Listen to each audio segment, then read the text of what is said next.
La prédestination n'est pas en relation avec le salut. C'est par rapport à cela que beaucoup d'interprétations ont fait fausse route. La prédestination est en relation avec un dessein spécifique, et non pas avec le salut. C'est selon son dessein en Jésus-Christ que nous avons été préconnus et préordonnés pour être conformes à l'image de son Fils, Romains 8, 29. Nous avons été prédestinés selon un dessein. C'est merveilleux à dire, et donné à Christ. C'est comme si avant la création, le Père, qui possédait son tout dans le Fils, nous avait ramenés pour nous redonner au Fils, car nous étions déjà à lui. Est-ce que cela semble extravagant? C'est ce que nous avons pourtant dans les Écritures. Avez-vous lu le 17e chapitre de Jean?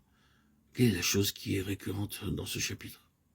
Souvent nous lisons ce que tu m'as donné, et dans un autre passage il dit, tout ce que le Père me donne viendront à moi, Jean 6, 37. C'est immense dans son implication. Ce sont des conseils éternels, c'est le mystère de l'Évangile. Bien qu'il soit dit que ce mystère secret est maintenant révélé, qui parmi nous est parvenu au plus profond de ce qui signifie. Je doute que quelqu'un parmi nous y parvienne dans cette vie. Mais quoi qu'il en soit, un accès nous y accordé d'en haut. Ce mystère de l'Évangile est tellement infini et insondable. Mais dans l'Écriture, des faits sont relatés concernant un peuple donné à Christ, dans la préconnaissance de Dieu. Je n'élude pas, bien sûr, le problème intellectuel posé par l'élection, mais considérons quelques aspects de ce mystère dans un premier temps. Le mystère caché de tout temps et dans les âges, mais révélé maintenant à ses saints, Colossiens 1, 26. La première chose au sujet de ce mystère, la merveille de l'Évangile, le secret de Dieu qui était caché dans les âges passés, c'est qu'il est maintenant connu, proclamé. Cela surprend notre imagination, mais c'est ainsi, et nous ne pouvons que le mentionner.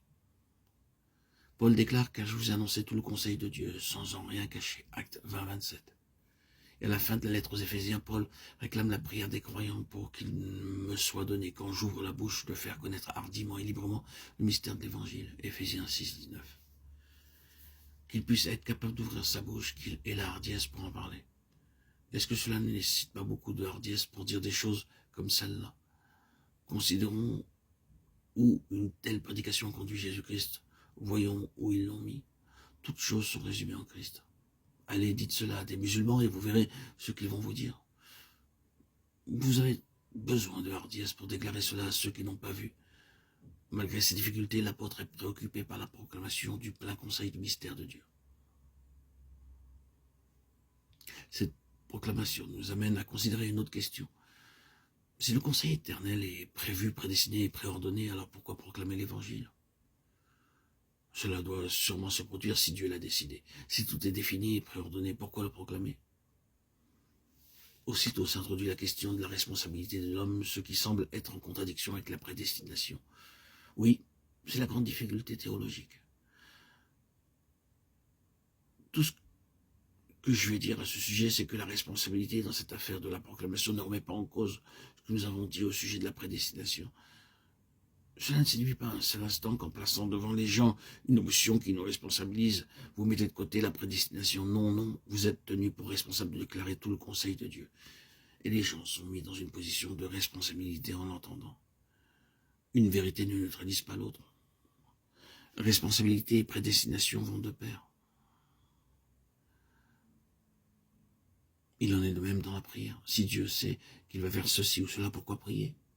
Est-ce que cela changera quelque chose? Mais nous ne pouvons pas argumenter de cette manière. Il nous est dit que nous devons prier, c'est tout. La responsabilité nous en incombe, bien qu'il y ait cet aspect concernant les conseils divins.